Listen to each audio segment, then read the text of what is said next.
Hello everyone, the stream has started, the video has started, and this is the first podcast on GamerGeekChicUK. I have deafened the chat for now. I will introduce everyone to the podcast in a minute. This is a series I'll be doing every week, different topic, and the people that can take part are subscribers over on stream.me, GamerGeekChicUK, and it is also broadcasted live to subscribers only. Now, yes, there is a loophole. You can watch over on Twitch, but if you want to support me, it's better to obviously be subscriber and chat. But this is posted every Monday, so enjoy the show. This week's topic is censorship over different social platforms, so censorship on social media. Also, we are going to be talking about what is G-rated worldwide. Like, obviously in the US, UK, Europe, it means different in different places. So they are this week's topics. I'm going to unmute everyone. People can introduce themselves and we can then get on with the show. Right, I'll go on to this. I'm going to Right, ladies and gentlemen, if you'd like to introduce yourselves and who you are, and if you want to plug your channel, you can. I'll let Mel go first. What's going on, everybody? It's Metal. You can usually find me on Streamy, Metal66256. I like to do a lot of Kingdom Hearts, Yu-Gi-Oh!, whatever I can get my hands on. Alright, and Adam, if you want to go. Hello, ladies and gentlemen, Mini Fajithia here. Oh god, I'm as far away from the mic as I can. I usually play Clone Hero. Find me on stream.me under the name Mini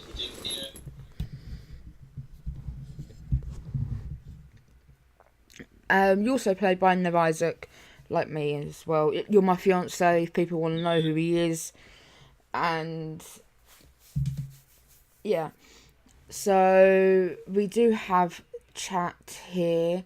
I am thinking, should I put the bot on so chat can be involved, or shall I leave the bot voice off and basically jump over to voice chat? If you want to, like, in chat right now we have Crazy Emily, Zippy the Cat, and Aowen. If you would like to join us over on voice chat, you do have access. And also, what do you guys think of the set out that I've got? It's awesome. I do like it. It's very nice. Also, just a quick thing for everybody, I won't be talking that much because I'm currently building up the kids' bunk bed, admittedly.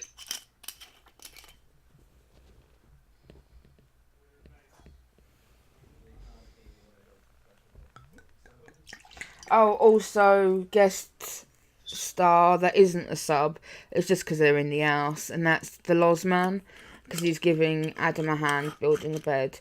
I know people that have tuned in to listen to the subject at hand, they're probably like, oh, look. My channel's always relaxed, so my videos will be relaxed. I'll have the formalities as most videos do, but we're quite chill here. So, to get things started off, I thought I found this picture that I thought was quite appropriate. Oh, it's behind everyone.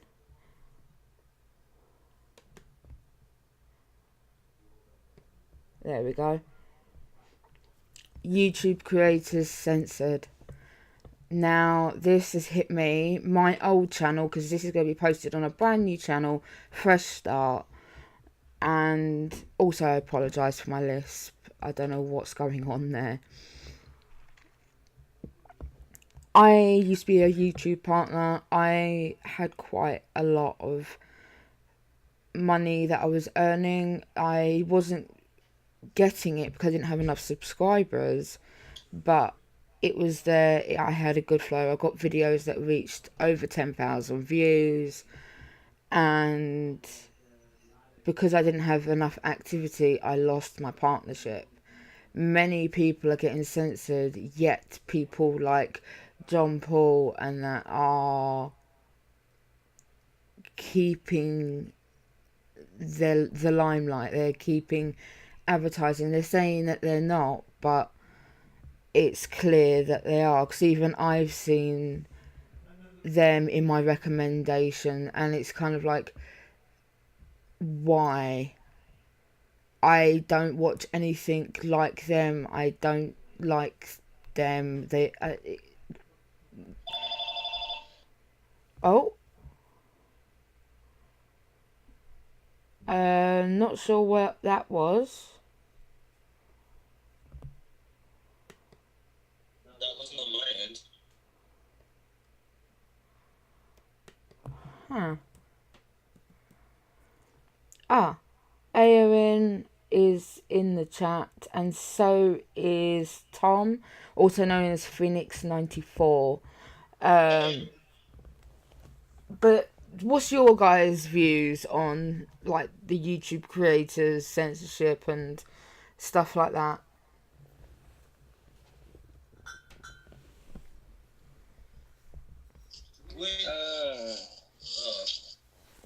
I was just about to say, right now they are. I can understand what they're doing right now. They're trying to keep the advertisers they have right now, because without the advertisers, YouTube wouldn't make the money it does to fund these creators. But with the amount of the sensitivity, they're taking it too far. It's like, I'm not being funny, you got people that are really squeaky clean, like DHG, that creates epically G-rated content, yet she gets demonetized. That has never made sense to me. Well, with something like DHG's services, I guess, for lack of a better term, her products, it's a lot of her stuff is copyrighted. That's a lot of what is going on with demonetization, because I could stream to Twitch and stream me and Mixer, and I have no complaints whatsoever sent to my email. But if I connect Restream to YouTube as well, even if it's YouTube Gaming, I immediately get an email saying that there has been copyrighted music found somewhere within the video, and the whole thing gets taken out. Yeah. It's kind of like, the reason I stopped streaming to YouTube is solely because of copyright, because I played one song once and that's it. So I decided, fuck it, I'm gonna stop streaming to YouTube, and I'm gonna, because sometimes I'm not confident enough to talk on stream, or my kids are going nuts. So I will have what I call silent streams. I'll play like set playlists that, it depends on the mood. I got my main music, and I got what I call my confident music, like, which is a bit more like less likely I have to skip. And I'll play that through while I'm playing a game, and I'll keep in contact via chat. Admittedly, lately with Fortnite, it's a bit harder to keep in contact with chat because I then have to pause the game. But the thing is, Fortnite doesn't truly pause, so that's why my communication levels are lower. But I am acknowledging everything that's being said, no matter how busy the chat is. this is the thing as well with Clone Hero. I can't keep in constant contact with the chat anyway. One, because music's on, and then also because I'm slowly lazy-eyed playing the game, so I don't see a lot of what happens in the chat. But then, like what Mel was saying, I could play some Binding of Isaac and Kingdom Hearts. I don't get any problems with that. But usually when I play Clone Hero, that's when my YouTube gaming email goes nuts, because then it's like, copyright has restrained this video from being played in this region and this region and this region because of one song you played. It's like, I like what Twitch does. It doesn't delete your video, it'll just mute it. It will censor the sections that have copyrighted sound and then bring the sound back up when that copyrighted sound has gone. It is a bit of a pain in the ass if you're having a talking all the time. It means you're missing bits of the conversation, but at least you're not missing the entire video, stream, gameplay, whatever.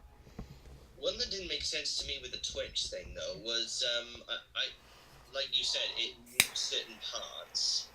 But one of the parts it muted on Twitch was when I played Megalovania from Undertale, an indie game. So No, because now it's going on to consoles. It's now getting like all the copyrights. The thing is that quite a lot of, like, think about it, like the argument that happened with Binding of Isaac, the reason that the music had to be changed. The people that make these indie games, the people that make the music for these indie games are gonna want royalties, and that's understandable, because as an artist, I remember as a teenager I used to do photography. I'm a trained photographer as well, and I did a photo shoot and some makeup artists as well. I did the works for one of my like gay mates, and like made him into a fairy, this, that, and the other. And they were amazing. Like, they're not brilliant pictures, but at the time they were really good.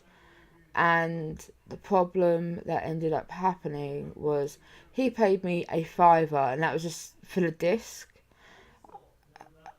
But then he ended up submitting one of the pictures into his art degree and ended up getting a fucking all he done is put in a frame, and ended up getting this fucking award from the local council, great artistry, this, that, and the other. And I was like, that's my work. But he's like, well, I paid you a fiver, so technically it's mine. I can do what I want with it. I'm like, well, no, you paid me for the disc, but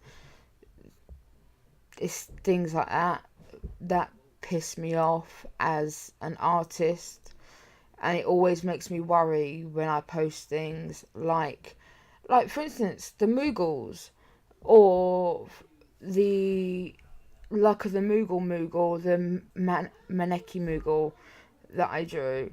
I always worry that it's gonna be taken as such and used elsewhere without my say so. Oh, Lakura, thank you for the subscription. I will give you a invite to the Discord and give you your title right now. So if everyone else wants to give their opinions, and I will be right back.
But then that's Yeah, going back to something that I've seen quite a lot of, is people will say, oh, I want this piece of artwork, and they're like, oh, well, it's going to cost you, like, say, $20.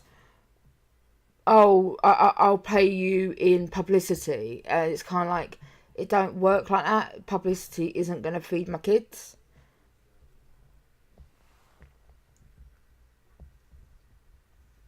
You know, but on that same token, you get Let's Players. They have bought the game when it first came out. Like, for instance, about, I think it was 2 years ago or so, Cheddar Conroy did a Let's Play of, what was it? I'm gonna look it up real quick. Be right back.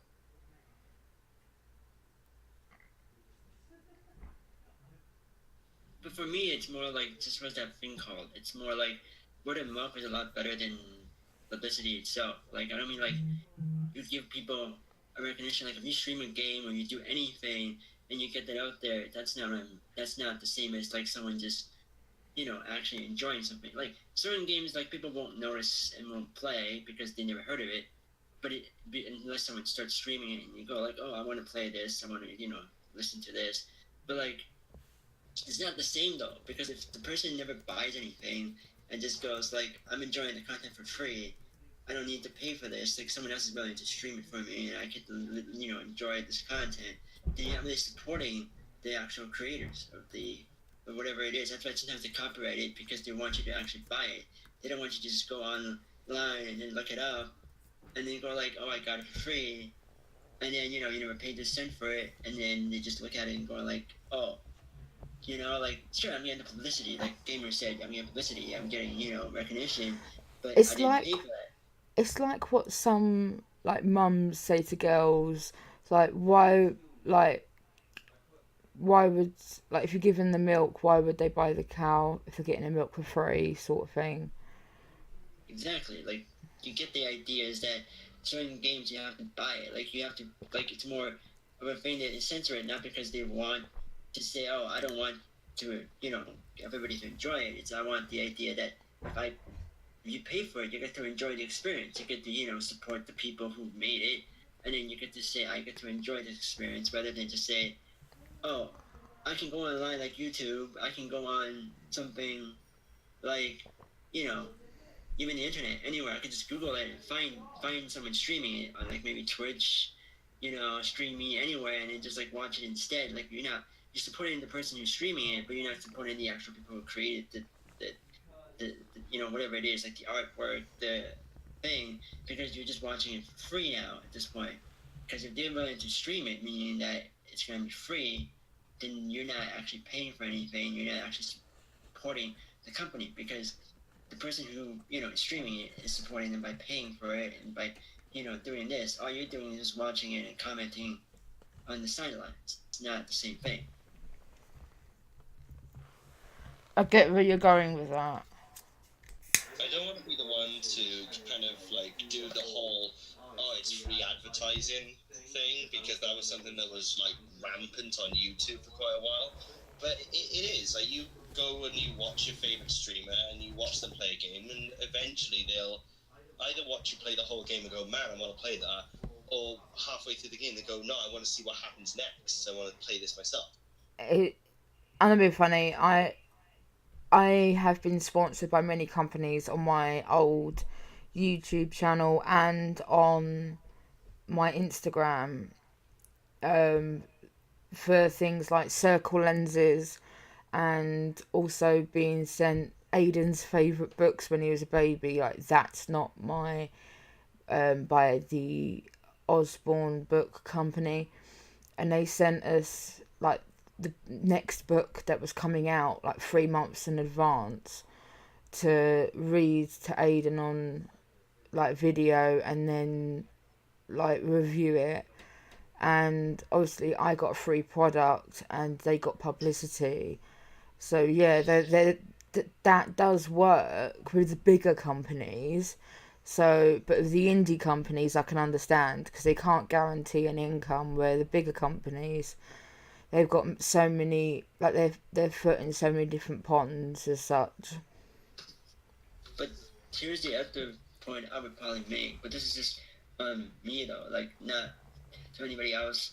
Probably everybody, like I know people like watching streams and watching stuff and enjoying, the content. Like you said, like it's advertising, it's to buy the games and or to read the books and whatever. But for me, I'm more of a person who likes to. If I was playing, let's say, for instance, any game, I'll take, for instance, like an older game like Mirror's Edge, for instance. I would like to play that game and live by myself, finish it first. Then I would go. Then if someone happens to be streaming it online, I would rewatch them play it because the difference is it's not about like you watching someone stream it and enjoying it. For me, I like the content to be enjoyed on a separate level where it's like I understand the stories going on. I enjoy what's going on with the game because when someone else plays it, yes, it's advertising, but it's like spoiling the movie for you basically. And I don't really want someone to just like. I like what you're streaming as a content, and I'm gonna play it anyway, whether whether the game is good or not. That's a different concept. But if it's a really good game, and then you just stream it, and I watch the whole entire thing, I'm like, why do I need to buy it? Like, I already know what the story's going on. I'm just playing it for the gameplay. I'm not actually playing it for the story. So then, it's like you kind of like half supporting them because then you still pay for the game, you still get to play it. But the enjoyment of like actually enjoying the storyline, the characters, and the development is gone at this point because for me, I just feel like you're just paying in to support the company to make more of this game, but you're not actually paying it because you want to actually support the level of work that was put into it. But going back onto the subject, like rewinding, like the subject that I want to touch upon the whole G-rated worldwide, because the thing that I always, back when I tried to be a G-rated streamer, there's a lot of things that I noticed that I was pulled up on that aren't G-rated, but in the UK, they're fine. And what I want to get across is, obviously, we got people here from all over America, all over Europe. I don't know if Dizzy's joined us yet, but I do know that Tom is over in the Netherlands, and you got myself and Adam that are over in the UK, and it's simple things like it's so different. Like even things like legal ages, like we can have sex at 16, drink at 18, but can't drive till we're 18. And it's like we've got. We're not allowed to watch porn until we're 18, which that's the. Am I not allowed to look at somebody while I'm? So you can fuck them, but you can't look at them. You know what I mean? No. And the thing is, over here in the UK, you can call somebody, or even maybe even a fuck, and you can get away with that. Different cultures. You cut out a bit then. But it's a different culture, though. That was the point. Different strokes, different folks. It's a different culture thing. No, I mean, like, you look at some countries where it's like, they're okay with you having certain things. Like, you look at, I'll go with the simplest thing ever. Like, you go to, like, Japan. They have the most freakish things you can get. But at the same time, they censor a lot of that stuff. Like, for instance, even, like, the adult stuff, they censor it. Like, you can watch porno, but then it's like there's a different section for it. Like there's actual censored porno. Like you can like the Japanese people, they actually censor that, and it's a different concept. It's like there's ecchi anime. Like obviously the one that I resonate the most with, High School DxD, because I always cosplay Rhea Squemery, and DVD box set that I got. It keeps on coming up with their logo over the nipples and everything, and I'm kind of like, oh, for fuck's sake. Best example actually is Deadpool, because that's like an 18 or an A over in the US, whereas over here it's 15. Yeah, you could still. It's not really like, but something like Deadpool isn't really like adultish. It's more like, yes, like when you look at some of the stuff that they used to say is rated R, it's like oh, it's rated for adults. Look at movies most of the time, if they're not actually, because half the time the actors and the actresses and everybody's in those movies, like major blockbuster movies, they're not really doing any of that stuff that they're doing. They're just like, oh, like there's actual stuff in between. Like, she's not really naked. She just pretends to be naked. You just don't see it because, like, you know, if she is actually naked, it's either some stunt double or whatever. Yeah, So, but the thing in is a sense, that's where it's different. Like, reality is totally different from, like, where you see in the movies. Like, what I mean by that is, like, even the adult industry, for instance, like, everything that's there, some of it's fabricated. Like, all that is just to get the people to tune in, to watch it. But at the same time, you're looking at different cultures. Like, in certain cultures, it's okay to show certain things, and people don't get offended. People don't get, you know, they're like, for instance, in the UK, like, you guys can swear to each other, and it's like, oh, you guys are just talking like normal people. Like, you guys can say all this.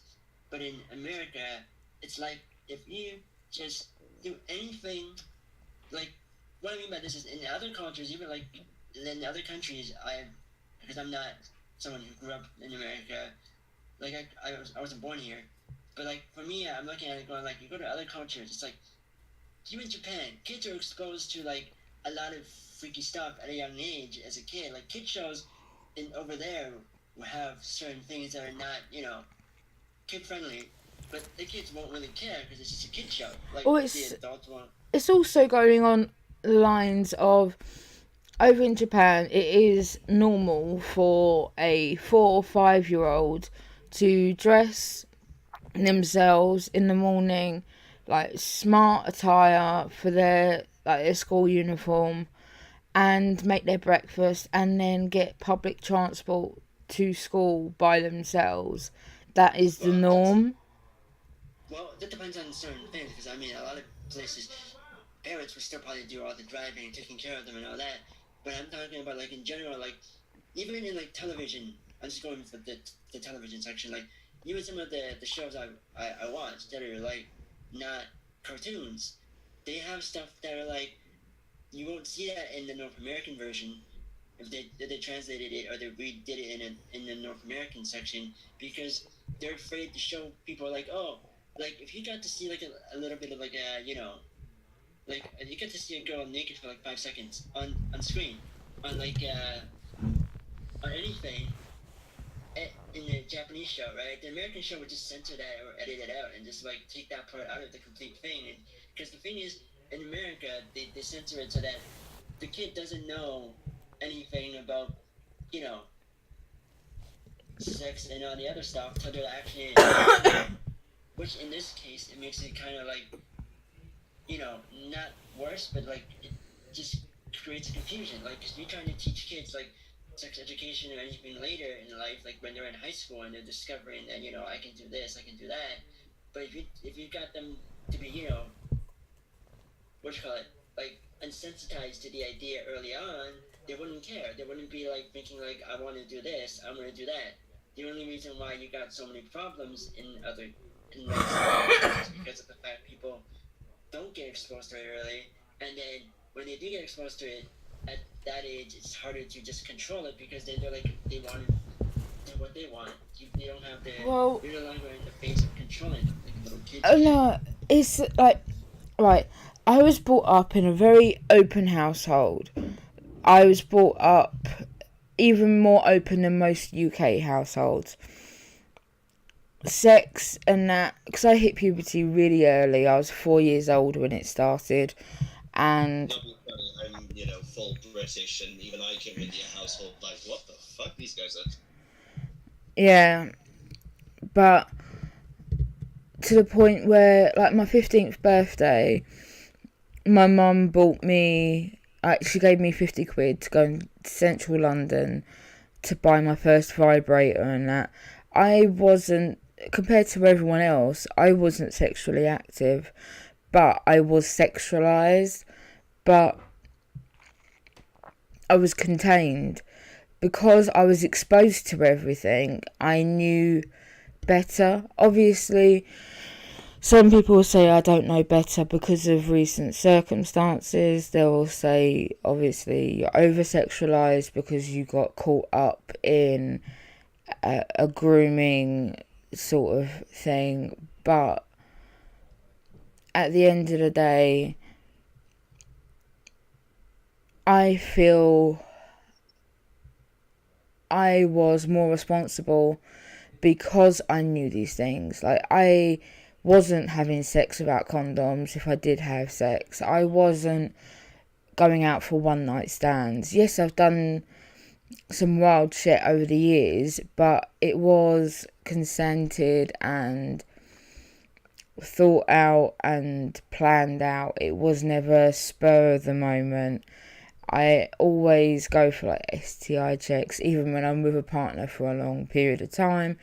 I was exposed to all this very young, which meant I was more educated. And it's like, for instance, the Eminem album came out when I was like 7, 8 years old, and he said the word clitoris, and I was like, that's the one word I didn't know. So I went downstairs to my mum and dad and asked them. I made a discussion, like, because biology fascinates me. So we started talking about human anatomy and the clitoris, sexual, this, that and the other. I came out as bisexual to my mum and dad at the age of 8 years old. I remember it. I just went, oh yeah, I'm bisexual, and just walked out the door. I remember coming back and Liz looked at me like, do you mean what you said? Yeah. Okay. Have you got a girlfriend? No. Fair dues. It's a case of, because it's not always good to shelter, because I don't shelter Aiden and Ivy in the slightest, but they know, like, certain places are their special places, and not to let people touch them and this, that and the other. It's kind of, personally, I feel the more educated you are, the more likely you are to be responsible about the subject, rather than being completely oblivious and then suddenly getting into something you know nothing about and being trapped in a situation which is not savoury, as to say. Well, I don't know. Well, for me, it's not really about like being well educated, at least in certain parts, because a lot of the times, like, you see, like, the only thing that's different, like, in some places, because they have the freedom to do all this. They have, like, for instance, your parents were fine teaching you, letting you have this kind of freedom, per se, early on, where a lot of the times kids here don't get that, because a lot of the times kids are sheltered. They're brought up to think that, you know, everything's supposed to be, you know, innocent and nothing, you know, crazy is supposed to happen. And then when they get older, they realize that, you know, like, there's responsibilities, there's real stuff. Like, things don't work out like they're supposed to. You know, like, because a lot of the times you look at, like, even a lot of the shows you see, or even a lot of the movies that are geared towards kids, you see happy endings. You don't see, like, a lot of the stuff, like, watch a movie, take for instance the movie, like, Up. For those who probably haven't seen it, you know what I'm talking about, right? Like, they don't show the stuff that happens in real life. Like, when someone happens to go away, they don't show what happened. They didn't show, you know, why she, you know, disappeared. They just said, oh, she got sick, and then that was it. Like, you didn't get to see the whole details of what was going on. Like, the idea is they censor it for kids so that it makes it more friendlier for the audience. But at the same time, you don't understand anything, because when they get older, they start asking questions. I get that. But if you start giving them the idea early on, letting them know that, you know, they're okay with it, they won't be going, like, later on getting confused with the situation. Because, like, for instance, even, like, the simplest thing is sex, right? Like, you start teaching them in high school. A lot of times, high school kids don't listen. We get taught in the UK, mild sex education starts from 5 years old, and then the next class that we get is 8 years old, and then 11, and then 14, and then 16. That's different cultures. Like, yeah, that's what I'm trying to explain. That's what this video is about, is that we're trying to say, like, this is different cultures, and how the world is different, and the reason why G-rated is such a loose term worldwide. Because for me, like, even for me, for instance, I didn't understand the idea of that stuff when I was a kid. Like, I didn't understand that. Like, I started getting, like, I started, what you call it? Like, I discovered it because I had family and I had people who were, like, older than me who were already exposed to this stuff. Like, I just happened to be one of those other kids who just found it, right? Like, had friends who introduced me to it, or I did whatever, and I found that, and I got into that kind of rabbit hole, as you like to call it. Like, I wasn't someone who, at a young age, like, schools told me this kind of thing, or taught me this kind of thing. Like, it was more like an outside source. But for me, like, I was, like, probably, like, when I was in grade 8, like, when I was actually, like close to being in high school, that I started to get into this, but it wasn't anything before that. So I was, like, not a kid at the point, kind of, like, I was close to, like, being somewhat of a teenager when I got into it. So the idea is totally different, where it's like I didn't get exposed to it early. I didn't understand the concept. I was just like an innocent kid thinking none of this thing was whatever. Like, I saw it and I was like, the whole new world kind of opened. It wasn't like the greatest thing in the world, but I mean, like, you see it in different cultures where it's like a 6-year-old who gets introduced to this might be easier just to adapt to it, because then at the time he's like, oh, it's not something new. Like, I'm not trying to hide it from my parents, because, like, my parents see that I'm watching a kid's show. It happens to be on the kid's show, and it works to a degree. Like, it's just, that's how it is, and they're not like, oh, I have to, shut the TV off. You can't see this. Because you ban the kid from watching something, or you do something where it's like you don't allow the kid to do this. All their other friends are like, oh, they didn't, like, the parents didn't care. First of all, it makes your kid get confused. Second of all, you're not explaining it to the kid what's going on, and then you just, telling the kid you can't do this, you can't do that. Then it becomes confusing, because if you don't explain anything to anybody, it's like they don't understand what's going on. They're just thinking that you're not being fair to the kid, and that's all they understand. Because all these other cultures, it's easier for certain places and certain people to just say they're fine with it, but in other things they ban it. Even in China, there's so much restrictions on what you can say and what you can do, but at the same time, that's how the culture works. Right, let's go. Sorry, one last thing as well. Yeah. Is that, first of all, I wanted to say, like, sorry, I was halfway into, like, building up the frame. But I'm actually in the middle of you two, where I wasn't completely sheltered, but I wasn't completely open. And I seem to turn out just fine. But also, on to what you were saying just a second ago. One of the things that is, like, quite noticeable is if you say no to a kid and not give them, like, a really good explanation as to why not, then they are 100 times more likely to do it. Like, in most cases over here, I've noticed that kids won't get really confused.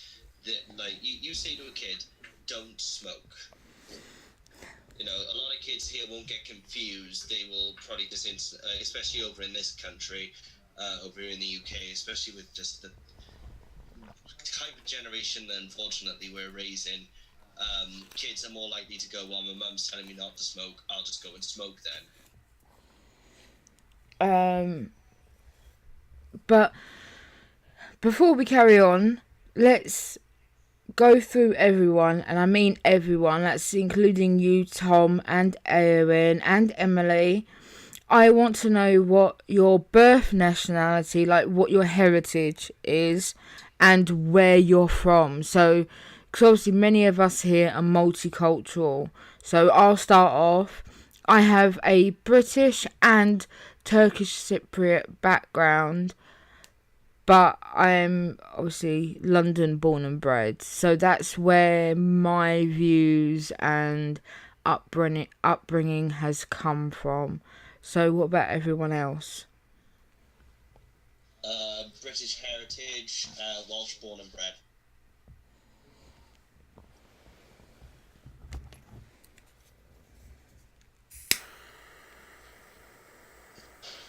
I am very multicultural. German, Irish, British, French, and a little bit of Native American Indian, but United States born and bred, Tennessee. I'm kind of the same as Metal. The only difference is I have a little bit of Indian blood in me, like Cherokee, and I also have some Norwegian in me, so I have a little bit of everything like that.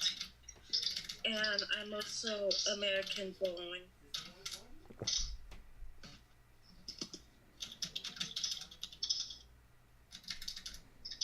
Hello.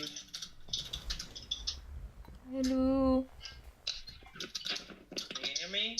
Yep. Cool. Well, hello everyone. How are you doing? Ooh. I'm doing well. Just sitting here, we're bored. Lakura has typed his answer. Oh, by the way, someone there's feedback coming from somewhere.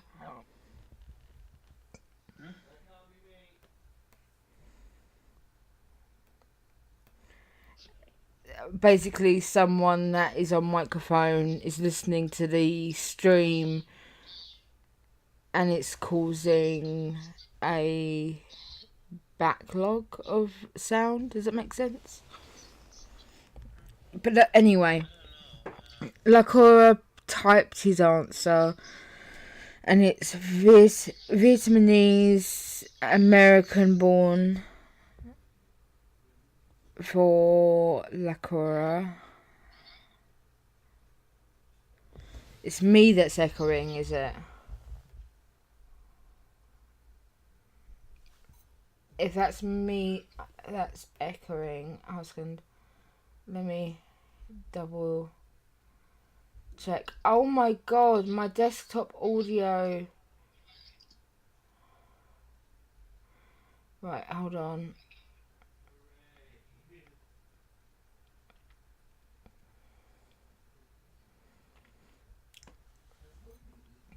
This video might be a bit shitty on sound because the desktop audio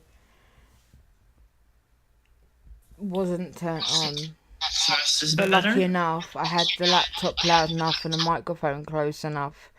So hopefully that'll be okay. So anyone that is watching the video, I apologise.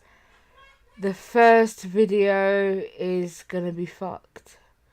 But I'll remember to make sure. It's okay. That so is this good. Better? Go on and Tom. Yeah, that is better, Tom. Okay. Well, at least I'm new to this as well, so talking in such a big group on Discord, so... It's fine, Tom. It takes a while to get used to this. I know it's taken me some time to get used to voice chat because I don't do it as much. Well, I got used to it because of other things like Kingdom Hearts and everything else, because we have to coordinate for raid hour, and sometimes I join in for like gaming, like even Jackbox Party, like for instance, when Gamer does it, so it's a different concept. So I'm not really comfortable with talking, but I'm okay with it. It's like I'm a streamer, and even I get like iffy about speaking, and I'm completely iffy about showing my face, hence why there's no camera. I was well, I think most people know I was a radio presenter for a volunteer radio beforehand, so I was used to talking. Even though I get what I call the radio jitters, which is just before the stream starts, I'm like, but showing my face, I've never had a problem with that either, because I used to go into drama and stuff like that. So I basically I was kind of born with a spotlight on me. So You've done quite a lot of drama, theatre work sort of thing, and radio presenting. So yeah, I have quite a few years of learning not to just completely, ball up in the fetal position. Almost did my first time doing a performance when I was 13, and I was in the background, and even there. In my head, I just remember running through, nobody will actually notice if I start crying. But it's something 13-year-old me with, basically everybody knows I have no hair back then, like nothing on my face, and I was like, crew cut. Oh, I've seen the photos. Like, I can't imagine Adam not having facial hair and a crew cut. That's like beyond horror to me. Oh, the thing is if I take it all off, It's I weird go to to think America of, yeah. and no one would recognize me. Yeah, I noticed shyness. I don't like seeing myself on video as well. And back when I was in school, I actually did a little performance with a bass guitar and stuff, and that was so scary for me, like in front of the school and such. Ugh.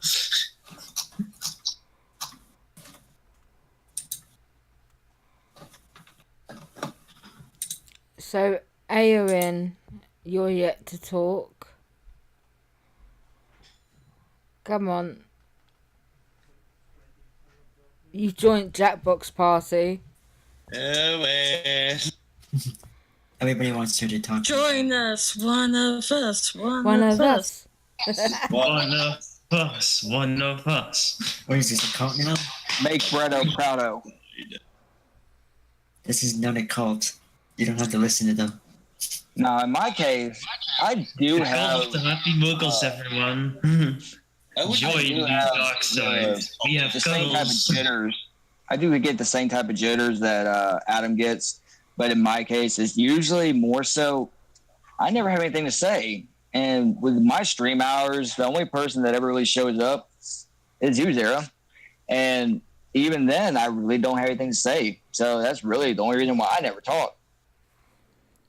For me, I think it's just because of the fact But your voice is so epic, though. Is it? because I was in radio, I had to basically learn the art of just talking out my ass most of the time. Like, even if it was just a thing, like, one of the main rules that was in radio is, even if you have nothing to say, say something. Because you don't want dead air. That's just how I've always ran. So that's why, like, even if it's the first thing that comes up, it, like, complete and utter nonsense, like, I'll just say it, because I don't like that dead air. I don't know. I feel like it'll be much easier to have someone to narrate the stuff for you, whereas like you're playing the game and that's you, but then it's like you have someone else do all the other talking parts and it just like makes it more interesting. I don't know. Well, that's why I have the voice to talk, like the text to talk, because that way I get to concentrate on the game and kind of feel like I'm talking to someone. The only thing I hate is that the British one, when someone goes, ooh, it sounds so monotone, goes, oh. And it's like, oh, have I No, but like for upset me, like someone? I just find it would be funny if you'd like given you had like someone like Morgan Freeman started talking as the voice to chat thing, would be kind of more That interesting. would be cool. You know what I mean? Like you have like something like just the idea.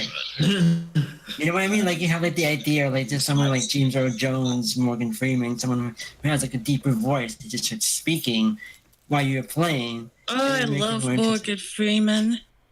You know what I mean? Like that. The idea is just like for me, I'm watching a stream. It'd be more interesting if you had someone like just like Elton John, just like talking, and you're just like, oh, Random Yes, facts. Morgan Freeman, and I am narrating your life. Random facts about Morgan Freeman. He also has fibromyalgia like I do. So he's a stronger person than I am. well, some people don't show it though. That's the thing. Like, 'cause he's an actor, he's a whatever. He hides it better than most people would because he has to be on camera most of the time. He has to be on screen, or maybe they just when he's filming certain scenes, he's not acting certain ways, and he just like when the camera goes off and he's in his trailer or somewhere, he can be himself. Like certain people have problems, but you don't see them because they have to be, certain people. I think what we should do, if any of us find Morgan Freeman, we have to film him saying the luck of the Moogle and KAD emotes, because I think that'd be Yes, agreed. No, you gotta do the intro. immediately metal 66256 Y fridge. You should no. You gotta do the no. You just gotta do the intro. Would pay for that. So, okay, who would do Aowen's then? Because she loves to spam metal please. I would- Yes, I'm calling you out on that. What? Aowen. I'm just thinking of Oh my god. the Lozman would have to have Poppy. And it's like, Adam could probably do a better Poppy than me. What's that? Poppy. Oh god, no. Do like I'm more like the Lozman. Hey. just let you know I've come out the podcast just for a second. Because relapse. We're Yeah. having a fag break. We were almost done. We've got pretty decent. It is much bigger than his last one. Yeah, it's got the bed itself is good, and the podcast. Yeah, there's a lot of people. Yeah, it's really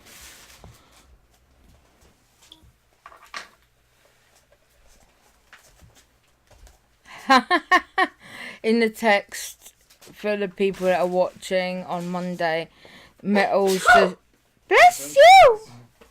Bless you! good. That was me. Gesundheit. Actually, I just figured out Bless you. like Aaron's voice on here. I could picture Pikachu doing Mego, please!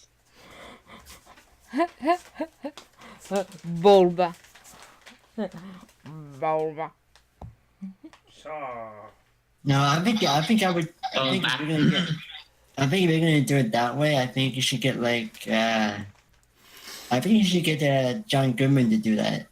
You know, the voice of the voice of what you call it. The voice of Monsters Inc. You would just get him to do it. Oh, We Sully? can keep the podcast Yeah. basically until we finish, and then I'll do Labo and then Guitar Hero. If that's okay with you. If you want to do it that way, you could just. Or where's the other character you could have done? Or you could like just. I know. See, I would if I was to have an intro, I would probably get someone like Billy Joe to do it. You know, to do the intro, because I would just get Dodger to do the intro. Dude, no lie, I would go Weird Al all the way if I wanted a theme song. What about me? Yeah. What do you guys think? Who would voice when GamerGeekChicUK or Sakura is typing? I want to say either Monokuma or a Moogle. But Moogle. because there are loads of different Kupo noises, so You got the 8-bit, and then you got the that sounds like a squeak, and then you got the new one that just goes Kupo. yeah. Oh no, I'll probably get someone like I'll probably get someone like John Hamm to do it. It'd be funnier because then it starts saying anything out of line. It'd be funny to have Archer just start speaking. I would have said something more like fucking Sailor Moon. You know, something like that, something anime cutesy, like, you know. Yeah, but then the thing is, a lot of the times she can be like saying stuff that is normal in in like in the UK, where it's like you can say the C word, and it's like people won't say it in America because they think it's a bad word. But I find it funny we had someone who was more a comedian to do the voice, and they could just I get what you're saying now. Saying that, then I'd probably say something like Kelsey Grammer, Sideshow Bob. Oh no, if you're gonna go, always like UK comedians, you got I can't remember her name. Plus size glasses. Sarah Millican. That's it, Sarah Millican. Oh yeah. But I wouldn't see. Too bad he's gone. But I would have done with George Carlin, because he would have been at least not afraid to say it what he wants on his mind. He's gone now, but he would have been one of the more interesting people to have narrate the intro, because he could just be like telling you to go F yourself, and it'd be like the funniest thing ever. Yeah, I would have said like George Carlin or John Cleese to do GGC. Like they're more like be edgier and just like say whatever is on their mind, because a lot of the times we censor ourselves because we want certain people to say we want them to be able to see this content. But if we're being who we want to be as an actual person, half the time we don't do that. Like we just say what's on our mind, and sometimes we say things that we might use the F word in like a sense. I mean, but we're not saying F you kind of thing. We're just saying like, oh, like this is fucking stupid. Why am I driving? Like, why is this person driving this car like that? Like, we're not swearing as of being mean to the person. We're just kind of like using it as a sentence and getting a point across kind of thing. So I'm just saying, like, if we had that kind of thing where we're not censoring ourselves, it would be much more interesting to have someone who's not afraid to do it.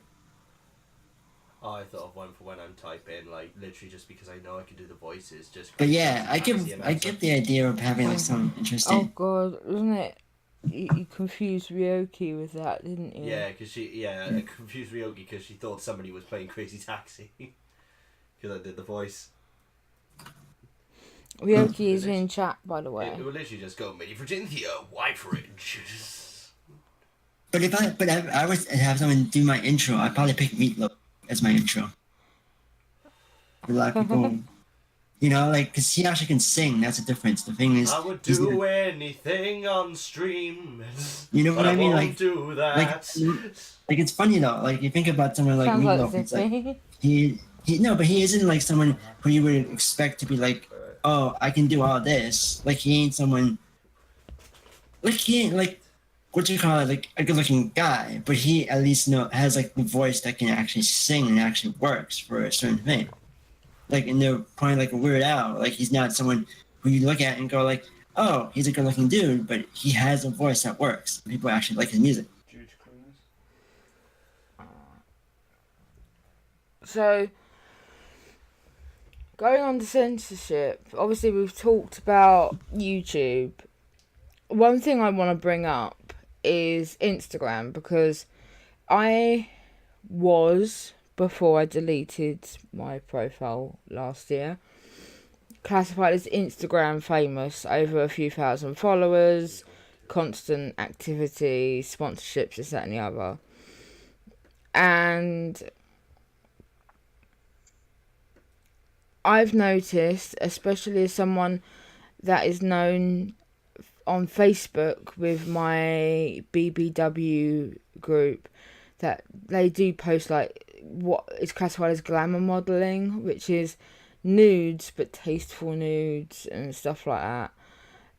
On Instagram, a guy can show his nipple, or if a flat-chested woman showed their nipple, there's an account of is that a man or a woman, and because of that, Instagram can't censor it. They don't know which one it is. But there's pictures of women that have just given birth and they're feeding their child, and they get banned because there's a slight sign of nipple, and that pisses me off. I get why banning nudes, but don't ban like mums sharing like big moments of their life. It's kind of but like... that goes to the point though of like public indecency. Like what I mean by that is like you go like like your point, going like a mother's feeding her kid. Yes, she does that she does that out in the public. It's like there are adults who are just going like you should do that in your own house because there's people watching you. There's people doing this. But then it's kind of like if you go to a restaurant, you're going there to eat. You're not going to starve a newborn and like suffocate them over, like, and put a fucking like scarf over them to hide them. You're going to feed them. You're not going to feed them in the toilet where it's unhygienic. It's kind of like, why can't women... It's a nipple. It's not... It's only sexualised because of... I've got to say, it's like over years of media. But at the end of the day, it's their purpose is to feed their young. And I know. That pisses me off. But I understand what you're saying. Like that's also the point. But it's also like think about it in the sense that like you have the restaurants opening for business. You have customers who are walking in. They're like there's all these random people walking by. There's all these people who are just trying to enjoy a meal. But the same thing is I know that's a natural thing to do. But at the same time, there might be some people who might not want to be, there because they might be like, oh, they might be offended by that, or they might just feel like I'm not, like I shouldn't be seeing this. While I'm enjoying my meal. Like I don't want like my kids asking questions while I'm doing something because they might not understand and going what's going on. Like I don't want to, have to, do all this because of the fact that you want to feed your kid. Like that's what makes it kind of a double standard, or at least a fine line is when do you start saying I can censor something because it's not good for society, or when do I over censor and just because I don't want my kids to start asking questions until I am ready to explain it to them, which at that point becomes kind of like you have like when they're too old for you to explain it, they're gonna start getting confused. Like it's easier when you start doing it early, but then it's like as they get older it becomes more like what can I do? Because a lot of times, like I pointed out before, I didn't get exposed very early, so I started like getting information from somewhere else, which is like not a good thing because if you don't explain or you don't give them the information early on and teach them what is right and what is wrong, and they look at it on their own and they start finding it on their own, they might go to the worst thing possible because they don't know what's better and what's good. Then it becomes confusing and everybody just starts like censorship becomes more like what can you censor? Because a lot of the times you sent like the Instagram thing being like tasteful nudes and all that, people don't really care if it's tasteful or it's not tasteful. They're just going to like, oh, there are nudes, I get to see it. You're supposed the kid's gonna get confused either way. Like what I mean by that is he's not gonna understand that there's a difference between tasteful nudes and objectifying a girl as not as a sex object. Like he's not going to understand that because they should understand it if they're exposed to it from a young age. Aiden is 5 years old and he already knows things like that. I'm not being funny. Because I'm disabled, I need help getting from the bathroom to like downstairs sometimes, and I can't bath on my own in case I fall over. So many times Aiden is just sitting there and chat with me while I have a bath. And the thing is that he knows already that boobs are for feeding kids, because he asked why wasn't I using my boobs to feed Ivy, but the reason I wasn't is because of medication. So, but no, I get what you're saying, but that's different. You're exposing your kid early. I'm just saying as a point is that a lot of the times adults will say like like knock before you come in or do anything like that because they don't want their kids to be seeing something they shouldn't be seeing, and then getting maybe traumatized, and then because they're not exposed to it early, they're not understanding the concept, and then because a lot of times when you go like even like adults you go like, oh, your parents had sex, that's how they got you, the image of the thinking about it just scares the person because they don't want to think about it. And that kind of concept becomes more like, that's what I mean by censoring. Like, you teach the kids early on that it's okay and that this is the thing that's normal. They won't be offended by it. They'll just go like, oh, it's a normal thing to do. Everybody does it. But when you don't give that freedom to the kid and they start, going to different sources, then it becomes more like it's harder to just teach them, because the point is, as they get older, even when they're teenagers, then when you start teaching them at that age, they're never gonna really accept what you're saying, because at that point they're trying to find whatever they can. They're never gonna, because now they have freedom to a degree. Like they're no longer, a little kid where you can put like a child lock or parental control over all the stuff that they do, because they're gonna go, if you put that on a teenager, they're gonna go find it from somewhere else. Their friends are gonna expose it to them. They're gonna do all that, so it becomes a different concept, as opposed to a little kid like Aiden, who's 5, who's still, you can still mold the kid. Where it's like if he was like 16, it's harder to do.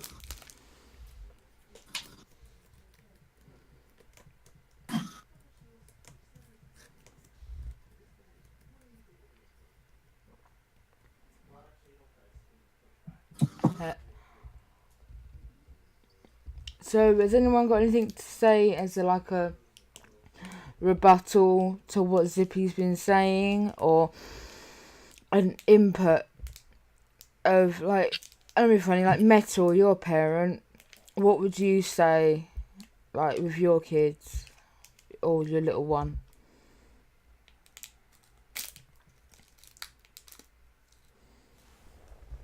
On my screen I see Metal is off mic and off voice or something. I don't know, maybe he has a phone call or something. Oh, okay. Yeah, I could tell you from my experience growing up, because I was kind of my parents never really talked about sex in front of us, and because most of the time we were kind of going to different churches, and when we went to the Mormon church, nobody really talked about stuff like that. And so it was kind of difficult for me to really understand what sex was and why it was necessary or not necessary. But the crazy thing is that this is also kind of along the lines with the G-rated thing too. I really haven't really started cussing until after I graduate high school and stuff like that. But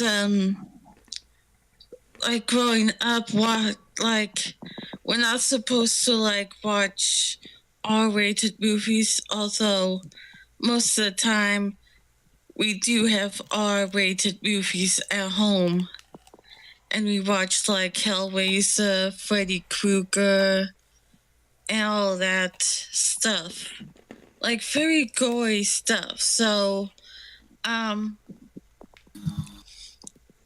I agree with everything Zippy says about the double standard and why parents would feel uncomfortable allowing kids to see images like that. But at the same time, you got people like Kim Kardashian and Nicki Minaj that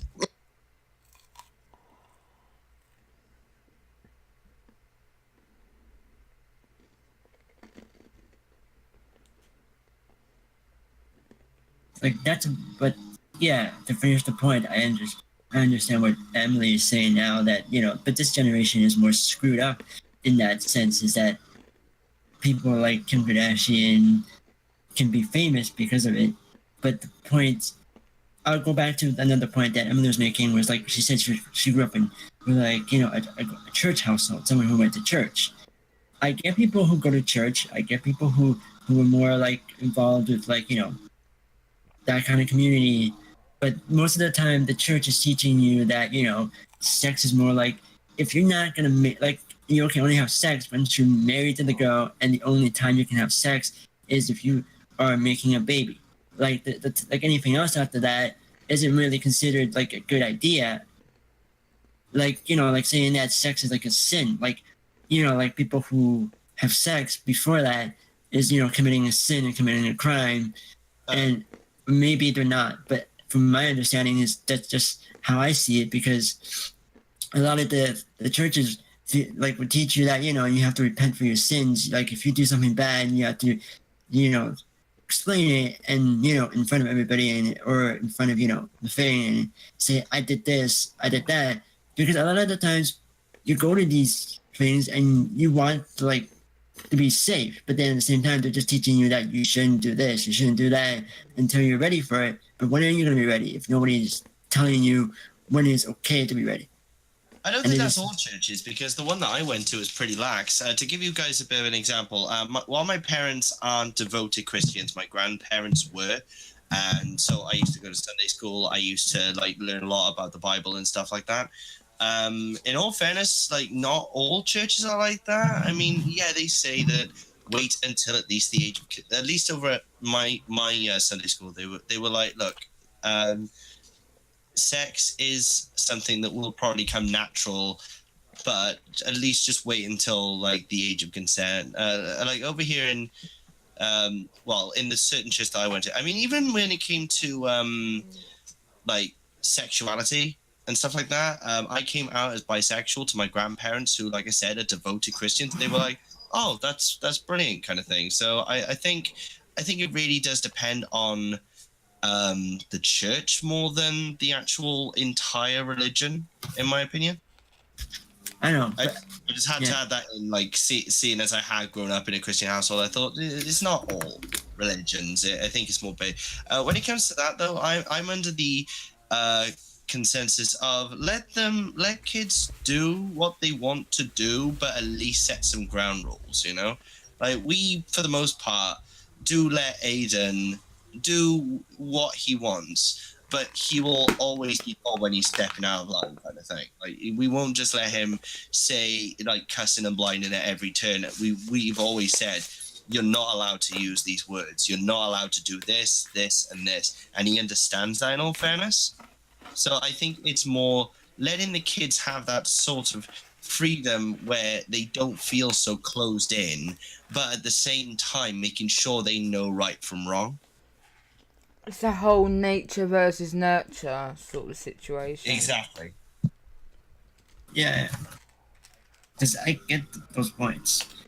But another thing I want to touch on is because you said that, like, it's not about churches. Like, that's another thing, too, because, like, when you go to, like, no, I'm going with the age of consent part, like, because a lot of countries, different ages have different consents. So when is that going to be, like, a thing where it's, like, these are the, like, what, this is the set ground rules of, like, it's okay to do this, because I mean by age of consent, I mean, like, we watch, like, a lot of crazy stuff. Let's go, for instance, like something like Dr. Phil. I don't like that show. Just to me, seems kind of a little bit out there. Like, because a lot of the times you see all those people who are on shows like Dr. Phil, you know, Jerry, and all that. They do the craziest stuff. They always show you the craziest thing that goes on. But when you look at, like, age of consent, is it the age of consent, like, as in the legal age determined by the law, or age of consent as in determined by the actual people who are in the situation? It's always determined by law, unfortunately. Exactly. Because what I hate is that, say someone that's 15 and 3/4, say they lose their virginity to someone at 16. Now the 16-year-old is age of consent, but the 15 and 3/4 isn't, which if was found out, the parents could take them to court and say it was rape because of being under the legal age of consent, even though there's only, say, 3 months between them. That's what I'm saying. Like, that kind of concept is this another convoluted thing where it's like, oh, he's 16, she's like 15, but he's considered a pedophile now at this point because of the fact that, like, that I don't know if this I don't know if this happens in Canada, for instance, but like at least from what I hear in America, like that's what goes on. Not all places, but that's just some of the stuff I see. It's like, yes, but he's only a little bit older than her, and it's like, how is that considered like a bad thing? Like, she's not 15 and he's like 25, and like a big age gap. No, it's like he's only like maybe like a year older. It's like, why is that a bad thing? Like, when you think about, when you think about like, when is the age of consent a thing? Like, when you say, because a lot of the times I go like, oh, you're 18, doesn't mean that you're smart enough to know what you want to do.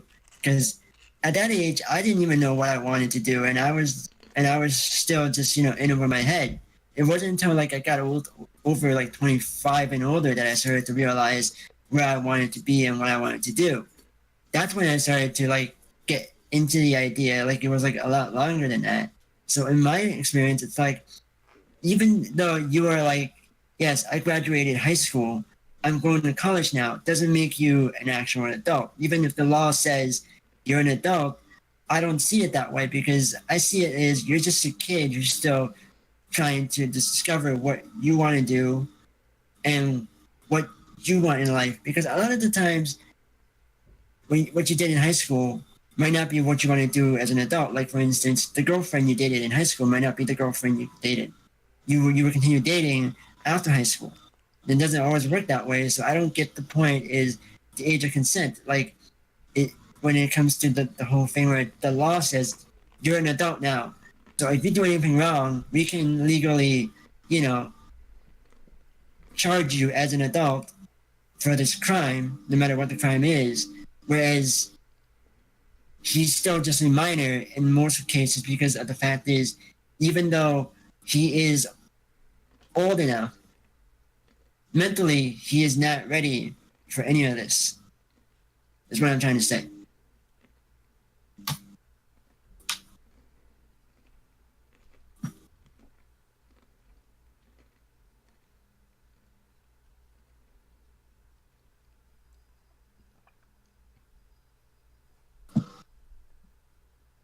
Because I don't know if anybody has anything else to add to that, but that's just my point of view when it comes to like going like, oh, I graduated high school, I'm 18 or whatever, like I'm an adult now. Like, when you tell me that you're an adult, I don't like, or when someone calls you an adult, I'm assuming that you are like at least old enough to understand what you're doing. Because when you just graduated high school, you're just still learning. Like, a lot of people just go like, you were maybe the captain or something in high school. You were part of clubs and you were outgoing, whatever. But when you get to college, there's totally different people, because a lot of the colleges and universities you go to, there are people who are way older than you, who are like in their 40s and they're going back to school. Like, those are adults, right? Like, in college, you don't have like a certain set age like in high school, where you would like, oh, these are like the students that are in high school, like 16, like 13 to like 19. You don't have the same age group. You have other people who are older than you and more experienced than you, who are going back to school. So in that sense, I go like, I'm not an adult at that age yet. Like, an adult has to be someone who understands that if I make a mistake, I have to be, willing to take the responsibilities and understand that, this is what I did. Not just because, all my friends made me do it,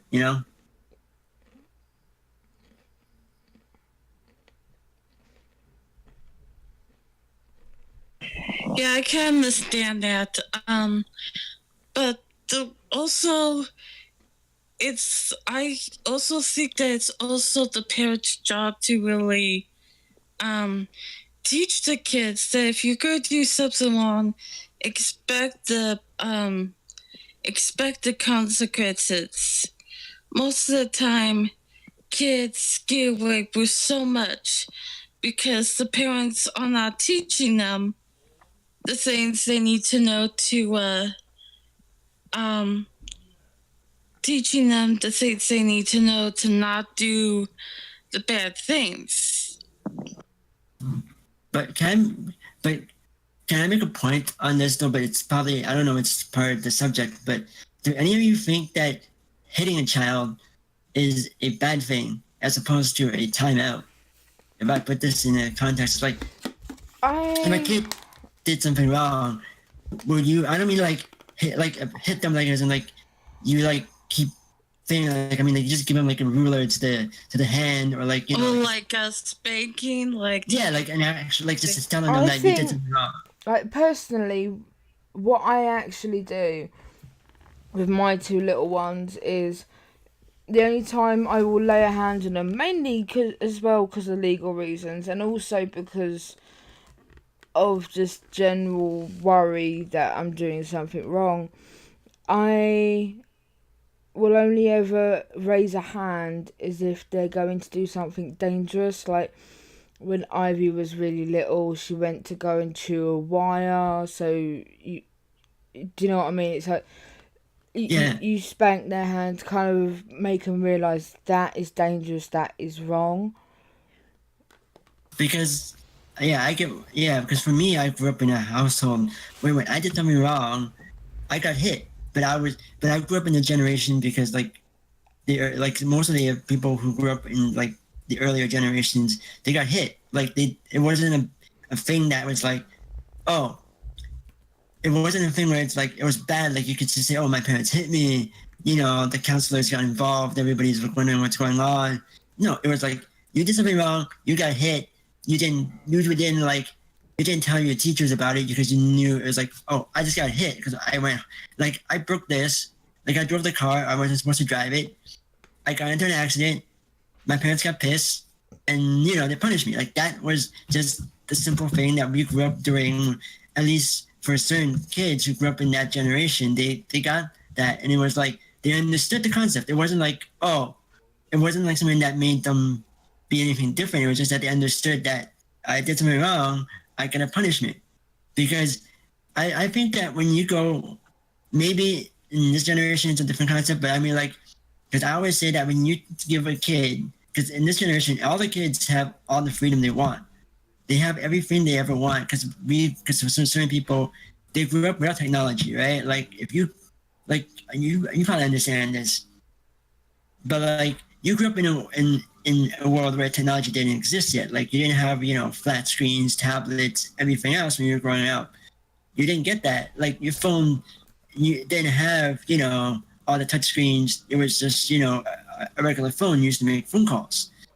Like that was the concept. Like we didn't have all this technology. So nowadays I'm looking at it going like, if I was to raise my kid, which eventually I did have one, I would be like, if I time them out, what is it that they're gonna like? What can I do to make them understand that they did something wrong? Because if I put them in their room, everything that they want is in their room.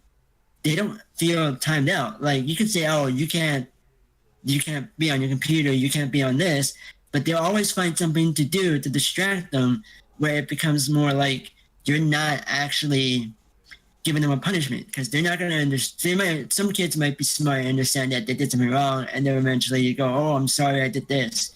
But if the kid doesn't really have that understanding, and the kid just, you know, thinks, oh, I'm going to go to my room. Like, yeah, you can put me in my room. I don't care. I got a TV. I got something. I can do something else. They don't feel like it's a punishment. Then it feels like, what am I doing as a parent? Like, because you as a parent have to make them understand that if they did something wrong, they have to be willing to say, I am scared.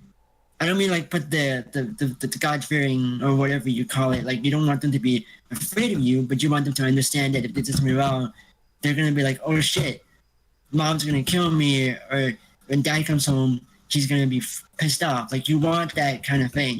Even if you're not going to do anything to the kid, you want them to understand that they shouldn't be doing this, because they know that if they did it, you know, their parents are going to, you know, be on their asses kind of thing. That's the only point that I'm making for that. You know. Right, I've gone to voice activity just because I'm trying to screw something in, but I do have something to say on this matter, and it's something in all fairness. We've had no problem of saying that our children were under the social services register, and we had social services. For anybody who doesn't know, it's a group of people that basically they come and just check on family, make sure that the kids are properly kept after, looked after, make sure there's no problems. We have managed to get them off of services on a permanent basis, more on a volunteer basis. But I've said to the social services before, the problem that they have is the reason that they're so erratic now with everything. Like they just hear that, oh, daddy hit me. They've basically, the problem is that they've taken a couple of worst or best case scenarios of all of them.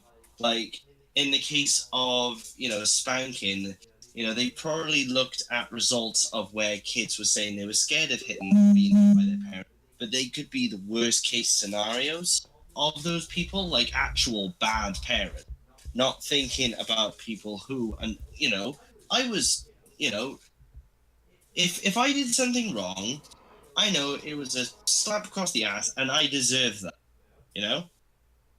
Same as probably some other people like in this group is that they weren't hit because the parents were violent. They were hit because they did something wrong. But nowadays, because of services like they've gone out of their way to look at the worst case scenarios and think nobody should ever be hit ever. Yeah, but that's what I'm saying. Like I understand. That's what the point is. A lot of the kids now are gonna be like, I could threaten you with social services. I can call you and do all this because they go now. I have leverage. Because people always take the worst case scenario in that sense and show it, and then you go, I don't know. And the kids now want to try to leverage you and say that I got hit by my parents. Some kids will understand that why they got hit, and they're like, I'm not gonna do this. Other kids are just threatening their parents and go like, oh, you hit me, do it again. I'm gonna call child support. I'm gonna call someone on you because they're trying to rebel, but they don't understand the concept of why they got hit. They don't understand. They just want to be like, oh, you shouldn't be hitting me, you shouldn't be doing this, because sometimes it might be even from school, like the teacher's telling them that if you got you shouldn't be doing this, because teachers are trying to teach their kids, the students, that you should be in a safe environment, you should be able to speak your mind and do what you want. But sometimes if you do something out of line, your parents should be the ones to tell you that you stepped out of line. I can't let you just do what you want. Because even I understand what you do with Aiden, you give him freedom, but you at least give him boundaries to say, I don't have, he can't do this, he can't do that, so that he knows that even if he has freedom to do what he wants, he can't step out of line, because if he does, there's going to be consequences. And that's one of the things that differentiates a parent compared to a teacher, because a teacher is trying to nurture the kid and give them creativity and freedom to do what they want, without being judgmental and being in a judge-free environment. But as a parent, you have to have that kind of different mindset. You have to sometimes judge them. You have to say, oh, you can't wear this to school, you can't do this, because you want them to feel safe. You don't want them to come home going like, oh, a kid bullied me, a kid teased me because of that. You want them to feel safe, so you want them to not feel like it was like I didn't do my job and, regulate what they can do and can't do.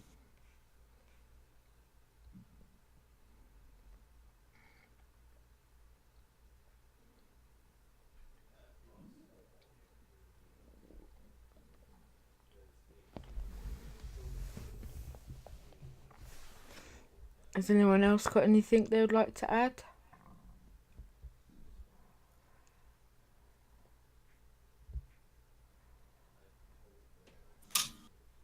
No, I think Zippy covered most of the points there. Because the only other point I can make is that students can be, cruel, and they can be bad people. Like you can have friends who are there for you, but then when things go worse, they're on the other side and not really your friends. But that's the students. That's not the teachers. I mean, like the teachers are there to make sure that you're in an environment where you can be yourself sometimes and be able to express who you are as a person. Like if this is for instance, you want to be in the dramas, like you want to be more like in the acting and do all that. You go to drama class. Teachers are there to nurture it and teach you how to be an actor and be all that, like giving you the freedom to do all that. But in terms of the differences in that, students don't really care. Like other students will make fun of you, different thing from what teachers are. So my point was just that there's a difference between parents and teachers. Is the parent has to say, I draw a line here because I'm your parent. I get to tell you what to do. Where a teacher could tell you what to do, but you don't have to listen because they're not your parents. They don't. They all they can do is send you home or tell the principal, and that's all they can do. They can't literally hit you because then that's a different thing. Because then the parents will sue and everything else. Whereas like if your parents hit you, it's because they told you not to do this, and you're crossing the line. Whereas this teacher tells you not to do it, it's like more like, do you listen to what the teacher says or do you just do what you want because they're not my parents?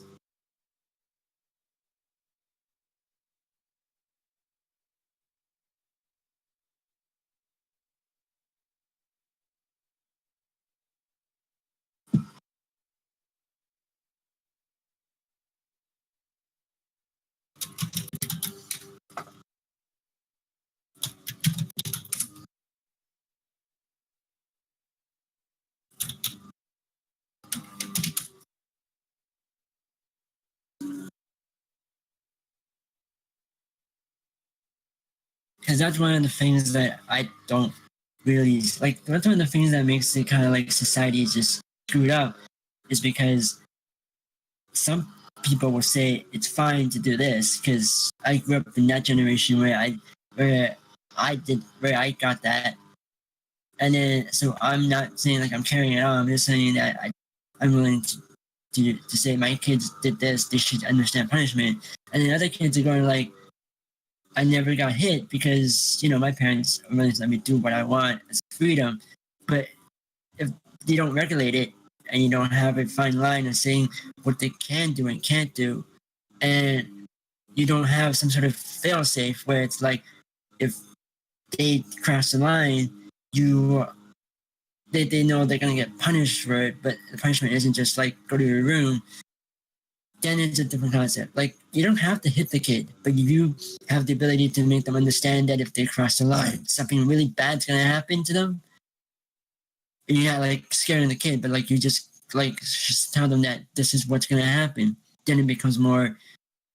They know that they shouldn't be doing this because freedom is something that is given and earned. It is not something you get to have right away. Like you don't get to even when you work for a company, right? You start off as an intern. You don't get freedom. Your boss tells you what to do. You don't get the freedom to just say, I want to do this, I want to do that, because that's not what you're hired for. You work your way up, and when you become the CEO of the company, that's when you get the freedom to do what you want within reason. So that's another thing that goes to the point of saying that if you want you want them to understand the concept, sometimes you have to discipline them with force. Sometimes you don't.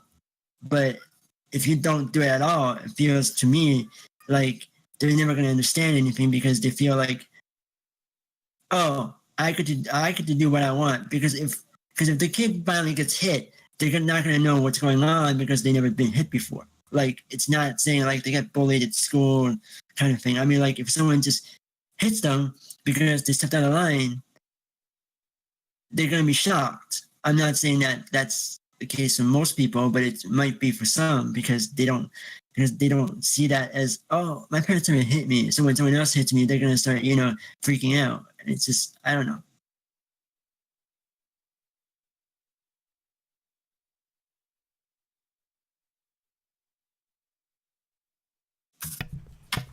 Sorry, I'm back now. I had to go for a toilet break.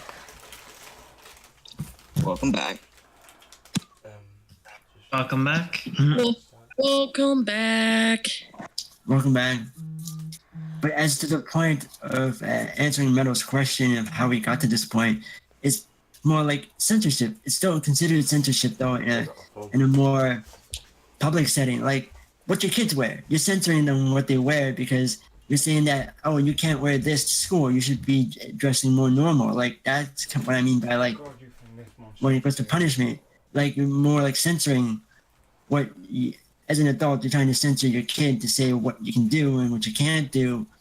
So it goes to the point of how much censorship can we allow as a parent? Because, like I said, freedom is something you earn.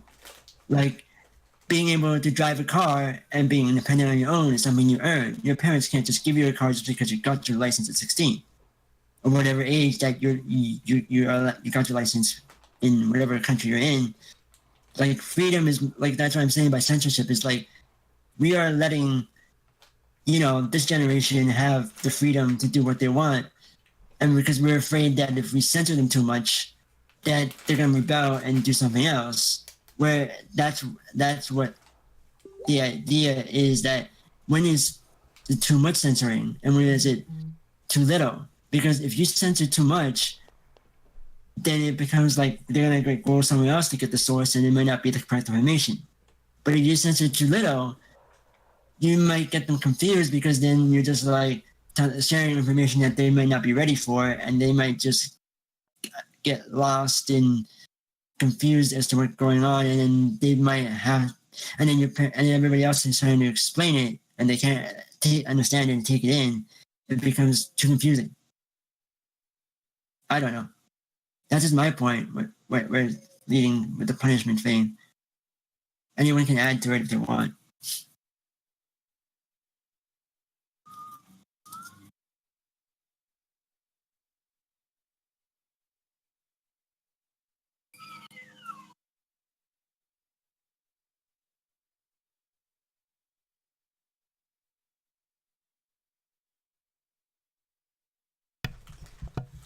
Well, I think I'm going to round it up for this week's podcast.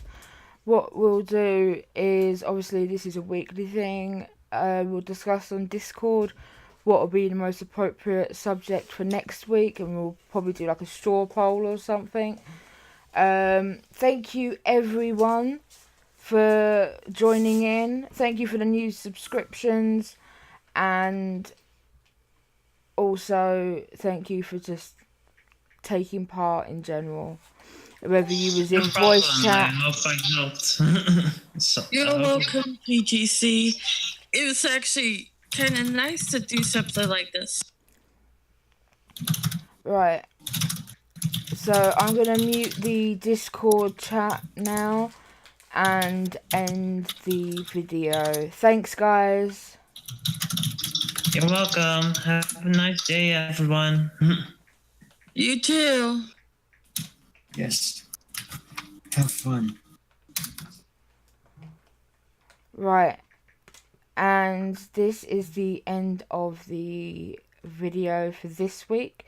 Thank you again, everyone, for taking part, whether you was in the voice chat or you was just in the text chat on stream.me in the sub only stream.